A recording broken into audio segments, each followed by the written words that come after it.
आरपीपीएस educational point में कक्षा 11 के विद्यार्थियों का एक बार फिर से स्वागत है। आज आप लोग पढ़ेंगे इकाई 1 रसायन विज्ञान की मूल अवधारणाएं में विलयनों की सांद्रता व्यक्त करने की विधियां। पिछली वीडियो में हमने द्रव्यमान मात्रक संबंधी जो विलयनों की सांद्रता व्यक्त करने की विधियां हैं वो पढ़ा था। इसमें हमने ये पढ़ा था द्रव्यमान प्रतिशत, मोललता, मोल प्रभाज, ये सारी चीज हम पढ़ चुके हैं। आज हम पढ़ेंगे द्रव्यमान आयतन मात्रक। द्रव्यमान आयतन मात्रक। द्रव्यमान आयतन मात्रक में विलयनों की सांद्रता व्यक्त करने की जो विधियां हैं वो कुछ इस प्रकार से होंगी, जिसमें सबसे पहले द्रव्यमान आयतन प्रतिशत। द्रव्यमान आयतन प्रतिशत। द्रव्यमान का मतलब जब ग्राम में या किलोग्राम में कोई पदार्थ तौला जाए, और आयतन का मतलब जब वो लीटर में हो। तो जब एक चीज ग्राम या किलोग्राम में होगी और दूसरी चीज लीटर में होगी, मिलीलीटर में होगी, तब हम विलयन की सांद्रता व्यक्त करने की जिस विधि का प्रयोग करेंगे वो होगी द्रव्यमान आयतन मात्रक। इसमें पहला है द्रव्यमान आयतन प्रतिशत, जिसको W/V से प्रदर्शित करते हैं। W/V। इसका अर्थ ये है, आपसे कहा जाए द्रव्यमान आयतन प्रतिशत क्या है, तो आप बताएंगे कि 100 मिलीलीटर विलयन में घुले हुए विलेय के ग्रामों की संख्या विलयन की द्रव्यमान आयतन प्रतिशत कहलाती है। 100 मिलीलीटर विलयन में उपस्थित विलेय के ग्रामों की संख्या विलयन की द्रव्यमान आयतन प्रतिशतता कहलाती है। अब अगर इसे हम सूत्र में लिखें, W/V प्रतिशत बराबर क्या होगा, तो आप लिखेंगे विलेय का भार गुणे 100 बटा विलयन का आयतन, और ये आयतन होना चाहिए मिलीलीटर में। मिलीलीटर, ये देखिए, ये है W/V प्रतिशत, यानी विलेय का भार गुणे 100 बटा विलयन का आयतन मिलीलीटर में। इसका मतलब ये हुआ कि 100 मिलीलीटर विलयन में उपस्थित विलेय के ग्रामों की संख्या विलयन की द्रव्यमान आयतन प्रतिशतता कहलाती है। जैसे आपसे कोई कहे कि 5% H2SO4 विलयन, 5% H2SO4 विलयन का अर्थ क्या होगा। अगर यहां पे W/V लिखा हुआ है तो आप बताएंगे कि H2SO4 के 100 मिलीलीटर में, 100 मिलीलीटर विलयन में इसके 5 ग्राम उपस्थित हैं। H2SO4 के 100 मिलीलीटर विलयन में H2SO4 के 5 ग्राम उपस्थित हैं।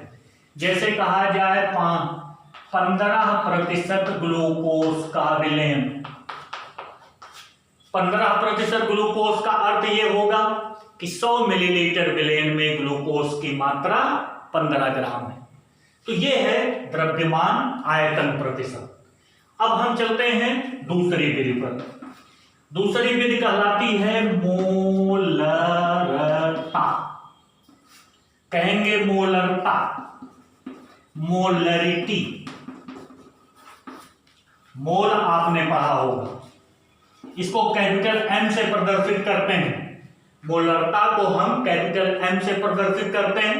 आप परिभाषा सुन लें, विलयन के 1 लीटर में विलीन विलेय के मोलों की संख्या विलयन की मोलरता कहलाती है।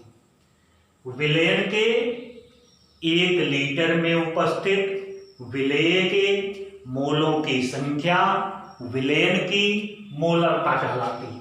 मोलरता का मतलब, अब अगर हम सूत्र इसका लिखना चाहें, सूत्र क्या है, तो कहा गया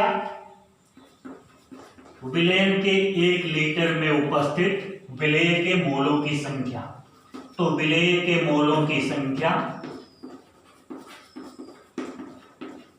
बटा विलयन का आयतन, विलयन का आयतन, लेकिन आयतन होना चाहिए लीटर में। ये मोलरता का सूत्र होता है विलेय के मोलों की संख्या बटा विलयन का आयतन लीटर में, यानी इसको हम कहते हैं N/V। N बराबर मोलों की संख्या, आपको मालूम है, V बराबर आयतन, और आयतन होना चाहिए लीटर में। आयतन किसमें होगा? लीटर में।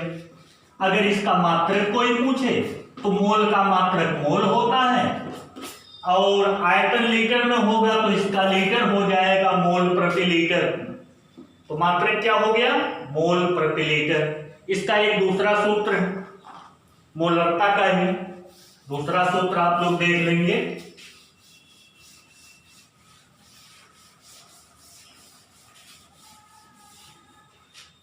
मोलों की संख्या बराबर होता है, मोलों की संख्या N बराबर होता है W/M, यानी विलेय का भार बटा विलेय का अणुभार। W/M का मतलब विलेय का भार बटा विलेय का अणुभार। तो मोलरता बराबर क्या हो जाएगी? मोलरता बराबर विलेय का भार बटा विलेय का अणुभार। यही हम लिख दे रहे हैं, मोलों की संख्या के स्थान पर विलेय का भार बटा विलेय का अणुभार गुणे विलयन का आयतन। विलयन का आयतन, और आयतन होना चाहिए लीटर में, यानी मोलरता M बराबर हो गया W/MV। ये हमने पढ़ लिया मोलरता। अब हम अगली विधि, ये दूसरी विधि थी मोलरता। अब तीसरी विधि ग्राम प्रति लीटर सांद्रता। तीसरी है ग्राम प्रति लीटर सांद्रता। ग्राम प्रति लीटर से यह स्पष्ट है कि 1 लीटर में ग्रामों की संख्या ग्राम प्रति लीटर सांद्रता कहलाएगी। ग्राम प्रति लीटर सांद्रता को हम आमतौर पर कैपिटल S से प्रदर्शित करते हैं। ग्राम प्रति लीटर सांद्रता S से परिभाषा देना है तो हम कहेंगे 1 लीटर विलयन में उपस्थित विलेय के ग्रामों की संख्या विलयन की ग्राम प्रति लीटर सांद्रता कहलाती है। 1 लीटर विलयन में उपस्थित विलेय के ग्रामों की संख्या विलयन की ग्राम प्रति लीटर सांद्रता कहलाती है। तो ग्राम प्रति लीटर सांद्रता बराबर हो जाएगा विलेय का भार बटा विलयन का आयतन, और विलयन का आयतन होना चाहिए लीटर में। विलेय का भार ये ग्राम में बटा विलयन का आयतन लीटर में, यानी S = W/V। S = W/V। ये है ग्राम प्रति लीटर सांद्रता। मात्रक ग्राम प्रति लीटर ही होगा। मात्रक बराबर ग्राम प्रति लीटर। ग्राम प्रति लीटर सांद्रता का मात्रक ग्राम प्रति लीटर। अब हम पढ़ ले ग्राम प्रति लीटर सांद्रता और मोलरता में संबंध, यानी रिलेशन बिटवीन कंसंट्रेशन इन ग्राम पर लीटर एंड मोलरिटी ग्राम प्रति लीटर सांद्रता और मोलरता में संबंध। अभी आपको एक सूत्र बताया गया, मोलरता बराबर W/mv, मोलरता बराबर W/mv, जहां W विलेय का भार, m विलेय का अणुभार और v विलयन का आयतन लीटर में है। और आपको बताया गया S बराबर W/v, ग्राम प्रति लीटर सांद्रता बराबर विलेय का भार ग्राम में बटा विलयन का आयतन लीटर में। अब W/v की जगह अगर हम S लिख दें तो क्या बन जाएगा? m = S/m। m का मतलब अणुभार। ये देखिए, ग्राम प्रति लीटर सांद्रता और मोलरता में संबंध है, यानी मोलरता बराबर ग्राम प्रति लीटर सांद्रता बटा विलेय का अणुभार, विलेय का अणुभार। ये हमने तीसरी चीज पढ़ लिया, ग्राम प्रति लीटर सांद्रता। अब चौथी चीज, ये भी द्रव्यमान आयतन संबंधी मात्रक है, उसको भी हम देख लेते हैं। बहुत ही महत्वपूर्ण मात्रक है जिसको हम कहते हैं नार्मलता। नार्मलता यानी नॉर्मलिटी। इसको कैपिटल N से प्रदर्शित करते हैं। नॉर्मलता को कैपिटल N से प्रदर्शित करते हैं और नॉर्मलता की परिभाषा, जैसे मोलरता की परिभाषा वैसे नॉर्मलता की मोलरता में मोलों की संख्या जुड़ती थी, नॉर्मलता में तुल्यांकों की संख्या। तो परिभाषा अगर हमको देना है तो हम बताएंगे कि 1 लीटर विलयन में विलेय के तुल्यांकों की संख्या विलयन की नॉर्मलता कहलाती है। 1 लीटर विलयन में विलेय के तुल्यांकों की संख्या विलयन की नॉर्मलता कहलाती है। अब नॉर्मलता बराबर विलेय के तुल्यांकों की संख्या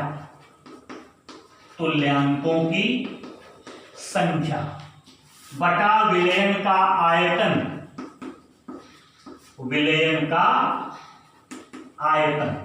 और आयतन होगा लीटर में। आयतन किस में होगा? लीटर में। यह है नॉर्मलता का सूत्र। मात्रक क्या हो जाएगा? तुल्यांकों की संख्या तुल्यांक में होगा और आयतन लीटर में, यानी तुल्यांक प्रति लीटर। ये मात्रक हो गया नॉर्मलता का। अब इसके बाद एक सूत्र और नॉर्मलता का आप लोग देख लें। नॉर्मलता का जो दूसरा सूत्र होता है, अब हम बात करें तुल्यांकों की संख्या। तुल्यांकों की संख्या बराबर होता है, जैसे मोलों की संख्या वैसे तुल्यांकों की संख्या। तुल्यांकों की संख्या का मतलब होता है पदार्थ का भार बटा पदार्थ का तुल्यांकी भार।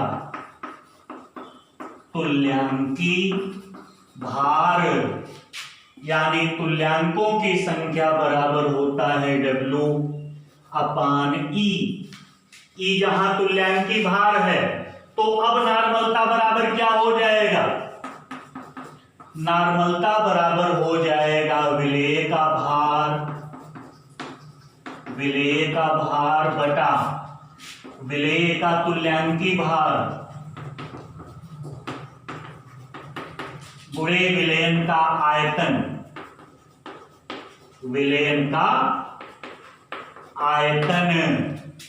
या नॉर्मलता n बराबर हो जाएगा W/EV। ये W/EV ये हो गया नॉर्मलता का। अब नॉर्मलता और ग्राम प्रति लीटर सांद्रता में संबंध आप लोग देख लें। नॉर्मलता और ग्राम प्रति लीटर सांद्रता में संबंध। नॉर्मलता और ग्राम प्रति लीटर सांद्रता में संबंध। आपको मालूम है नॉर्मलता बराबर होता है W/EV और ग्राम प्रति लीटर सांद्रता S बराबर होता है W/V। तो W/V की जगह S रख दीजिए तो हो जाएगा N बराबर S/E या S बराबर हो जाएगा NE। ई तुल्यांकी भार एन नॉर्मलता, यानी ग्राम प्रति लीटर सांद्रता बराबर नॉर्मलता गुणे तुल्यांकी भार। ग्राम प्रति लीटर सांद्रता बराबर नॉर्मलता गुणे तुल्यांकी भार। तुल्यांकी भार को ई से प्रदर्शित करते हैं, एन नॉर्मलता ये हो गया। एक सूत्र ये आप याद रखेंगे। और एक और है नॉर्मलता और मोलरता में संबंध। नॉर्मलता और मोलरता में संबंध। नॉर्मलता और मोलरता में संबंध। चलिए इसको भी हम निकाल लेते हैं, सूत्र हमको मालूम ही है। नॉर्मलता बराबर होता है W/EV, मान लीजिए नंबर 1। मोलरता m बराबर होता है W/mv, ये नंबर 2। 1 में 2 से भाग दीजिए, 1 में 2 से भाग दीजिए। भाग देते हैं और देखते हैं क्या मिलता है।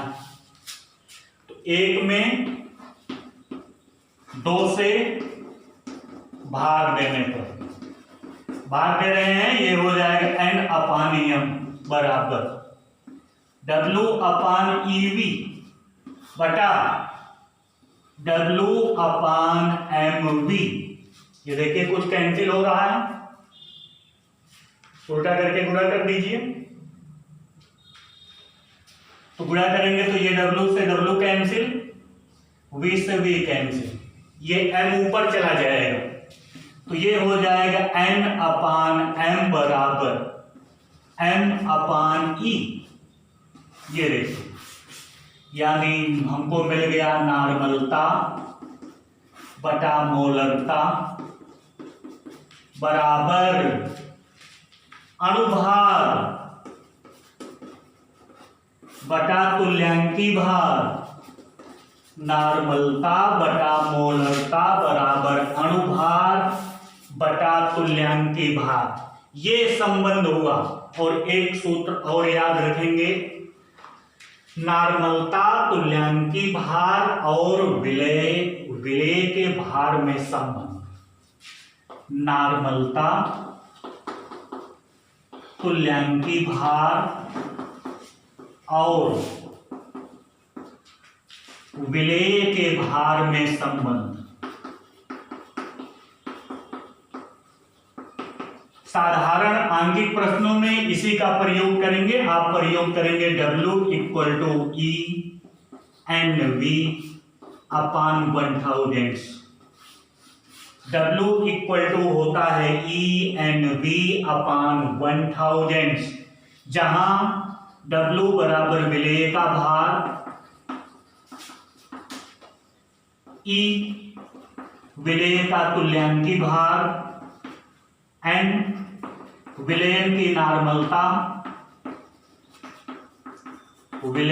नॉर्मलता और V बराबर विलयन का आयतन। लेकिन ये ध्यान देना है आपको, विलयन का आयतन मिलीलीटर में होगा। मिलीलीटर में, अगर लीटर में होगा तो 1000 से भाग नहीं देंगे, तो यहां विलयन का आयतन मिलीलीटर में होगा। ये हो गई द्रव्यमान आयतन संबंधी कुछ मात्रक। अब इस पर एक आंगिक प्रश्न आप लोग देखेंगे। एक प्रश्न लेते हैं, 85 ग्राम NaCl को 250 मिलीग्राम जल में घोला गया। विलयन की ग्राम प्रति लीटर सांद्रता, मोलरता तथा नॉर्मलता ज्ञात कीजिए। आपको मालूम होगा कि जल का घनत्व 1 होता है। 1 होने का मतलब जल का के 1 किलोग्राम का भार या 1 किलोग्राम भार का आयतन 1 लीटर होता है। ये केवल जल के लिए होगा। यानी 1 लीटर जल का भार 1 किलोग्राम यानी 1000 ग्राम होता है। तो 250 मिलीग्राम जल का आयतन कितना हो जाएगा? 250 मिलीलीटर। यहां देखिए मिलीग्राम दिया है और हमको लीटर में चाहिए, तो 250 मिलीग्राम जल का मतलब होगा 250 लीटर, यानी 250 मिलीग्राम जल बराबर होगा 250 मिलीलीटर जल। तो यहां हमको जो दिया गया है वो लिख लेते हैं। दिया है विलेय का भार,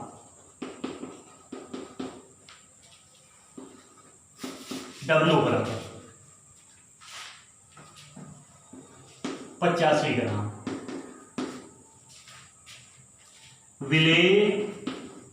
विलेयन का आयतन, या आयतन वही होगा विलेयन का आयतन। ये मिलीग्राम में है, मिलीग्राम में आयतन नहीं भार होता है, लेकिन क्योंकि ये जल है तो जल होने के कारण 250 मिलीग्राम बराबर हो जाएगा 250 मिलीलीटर। ये देखिए हो गया। अब अगर हमको निकालना है तो आराम से हम निकाल सकते हैं। और एक निकाल लें विलेय NaCl का अणुभार। सारी चीज हम निकाल लें तब लगाएंगे। अणुभार स्मॉल m बराबर होगा, सोडियम का होता है 23 और क्लोरीन का होता है 35.5। 23 में 35.5 जोड़ेंगे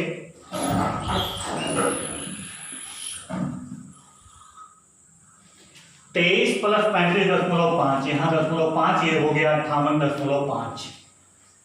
ये अणुभार आ गया। NaCl का तुल्यांकी भार भी निकाल लो। तुल्यांकी भार कैपिटल E बराबर, ये होता है अणुभार बटा लवण है, तो लवण का तुल्यांकी भार का मतलब होता है धनायन या ऋणायन पर कुल आवेशों की संख्या। तो NaCl का अणुभार है 58.5 और NaCl जब टूटेगा तो ये बनाएगा Na positive plus Cl negative. यहां देखिए धनायन पर एक आवेश है, ऋणायन पर भी एक है, एक से भाग दे देंगे तो ये भी आएगा 58.5। अब हम एक एक चीज निकाल लेते हैं। सबसे पहले ग्राम प्रति लीटर सांद्रता। पहली चीज हमको ज्ञात करनी है ग्राम प्रति लीटर सांद्रता। आपको एक सूत्र बताया गया है, S बराबर होता है W/V। W खोजिए, यहां 85 अपान V। ये आयतन मिलीलीटर में है, इसको लीटर में बदलेंगे। मिलीलीटर को लीटर में बदलने के लिए 1000 से भाग देते हैं, तो 1000 से भाग देंगे तो ये 0.25 हो जाएगा। 0.25 ये हो गया। ऊपर नीचे 1000 से गुणा कर दीजिए, दशमलव समाप्त हो जाएगा। ये हो गया 85, 100 से गुणा करेंगे 85 × 100 8500 बटा 25। 25 से काट दें इसको, 25 × 25, 25 × 75, 10 85, ये हो गया 100, 25 × 4 100, 340।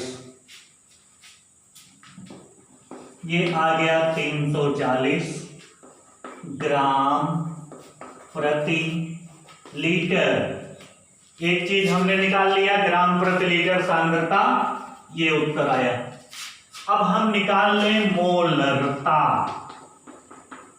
मोलरता M बराबर भी आपको सूत्र मालूम है W/mv। मान रखिए M बराबर W का मान वही है 85 बटा M का हमने अभी निकाला था 58.5 गुणे V का मान 0.25। तो 85 बटा 0.25 का मान आया 340। तो M बराबर हो जाएगा 340 बटा 58.5। 340 में 58.5 से भाग देंगे, हर में से दशमलव समाप्त करिए, ऊपर नीचे 10 से गुणा, ये 585 हो गया। 3400/585। इसे जब हम हल करेंगे तो ये लगभग आएगा 0.4 मोल प्रति लीटर। आप हल करके देख लीजिएगा। ये आ गया, आ गई मोलरता। और हमको तीसरी चीज ज्ञात करनी है, उत्तर ये आ गया। और नॉर्मलता बराबर होता है W/EV। यहां देखिए तुल्यांकी भार और अणुभार दोनों बराबर है, तो यहां पर नॉर्मलता और मोलरता दोनों बराबर आएगी। मान रख लेते हैं, देख लेते हैं। W का मान है 85 बटा E का मान वही है 58.5 और B का मान है 0.25। हल करेंगे तो वही आएगा 0.4 M। इसको हम चाहते तो लिख देते 0.4 M। ये प्रश्न आपका हल हो गया। हमने तीनों चीज निकाल दिया, ग्राम प्रति लीटर सांद्रता, मोलरता और नॉर्मलता। इस तरह से आप प्रश्नों को हल करेंगे।